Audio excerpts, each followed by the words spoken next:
Ciao Collectors! In this video, we're going to talk about a few mistakes to avoid when you're starting your art collecting journey, giving you the tools you need to ensure that your first art purchase is something that you will love forever. So whether you're looking for a sculpture, a print, or a painting, if you avoid these 5 mistakes, it's just more likely that you will get the artwork that you're looking for. And by the way, if you're new here, ciao! My name is Linda and I'm your Italian art advisor. On this channel, I share my experience in the art world and a few tricks that might help you in your art collecting journey. If that sounds good to you, make sure to follow. Andiamo!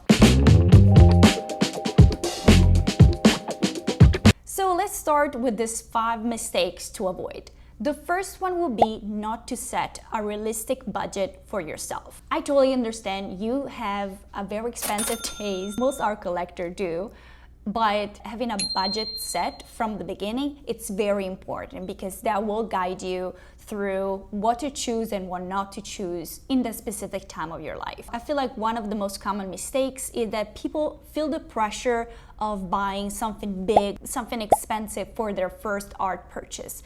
But I do not agree. I think you should find something affordable that also excites you because there are so many artists and so many artworks out there, and I'm sure you can find something that excites you even though it's affordable. And I'm no expert in economy, or I don't want to tell you how to spend your money, but I am that type of person that don't want debts in order to have something that they like, because I will feel stressed to pay the debts rather than actually enjoying the painting that I just purchased. I'll be much happier if I set a budget and I'm happy to spend every single penny of that budget into something that I'm really excited for. Additionally, some galleries also offer installment payments. So in case the artwork that you're looking for, it might be a little pricey to buy all in one go, you can ask the art gallery to maybe divide the payment in 3 installments.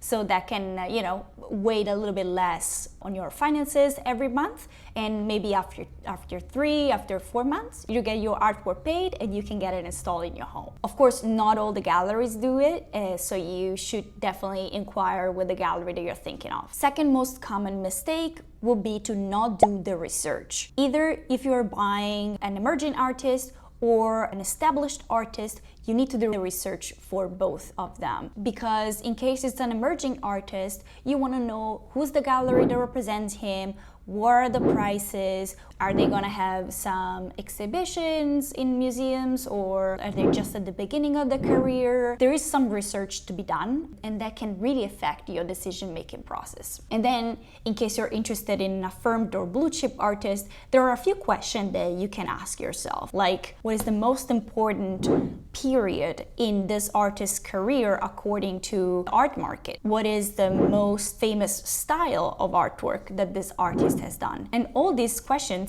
can lead you to deciding which specific artwork from this affirmed or blue chip artist you want to purchase. Some people want the specific and most recognizable artwork for each blue chip artist. And at the same time, there are some collectors who are a little bit more experienced, perhaps, that after collecting more iconic and recognizable artworks by a specific artist, they start collecting artworks that are a little bit more unique, something that quite rarely comes at auction. An example is the Toulouse-Lautrec. I remember looking into this when I was writing my thesis for my master degree in 2020, and I remember a very special Toulouse-Lautrec painting titled Heroes came at auction at Christie's in New York, and it's not the typical cafe and can scene that you will expect from Toulouse-Lautrec, and that's why it was much more special, and it got so much attention at the same time, although it's not a very recognized, to my opinion, it's still a very recognizable Toulouse-Lautrec, but it's not as iconic as other paintings that the artist did. So that's another example of how you can start collecting. Perhaps instead of looking for more iconic and recognizable artworks, you can start collecting something a little more special.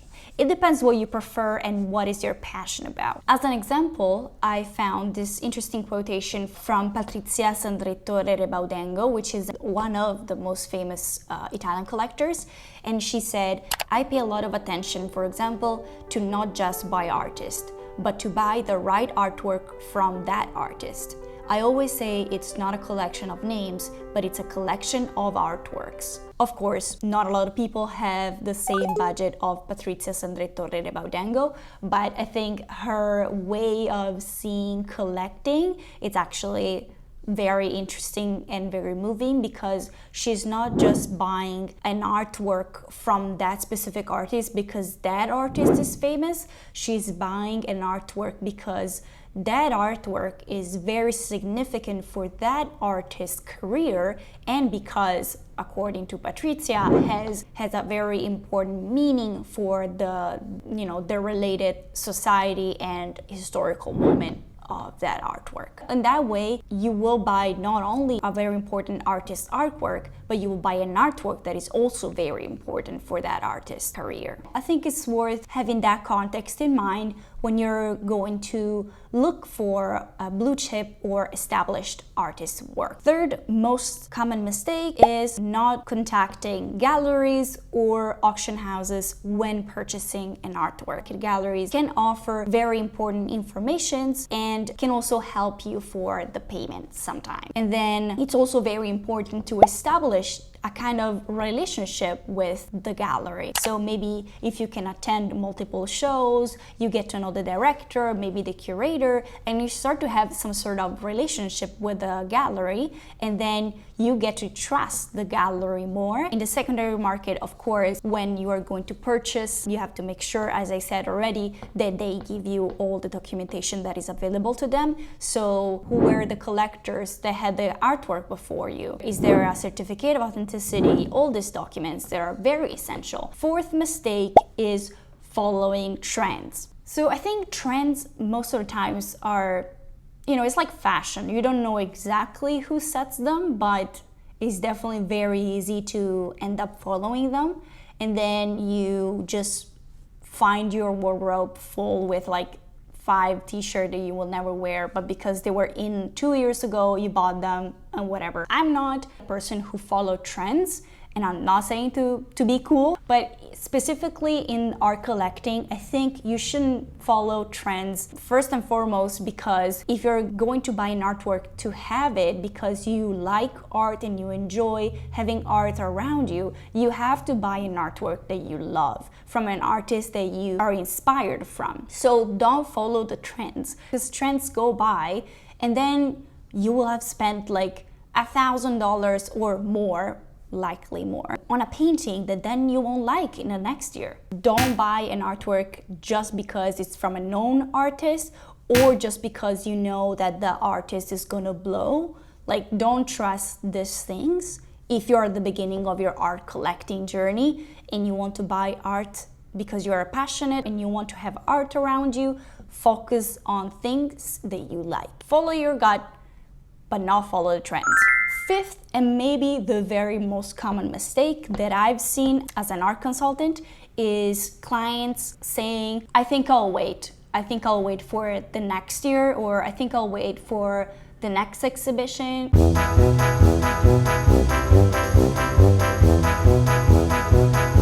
Usually I try to convince clients that if you like that artwork, but for some reason it's not exactly how you like it, don't fall for the next exhibition or don't fall for what is coming after, because you will never know what is coming after.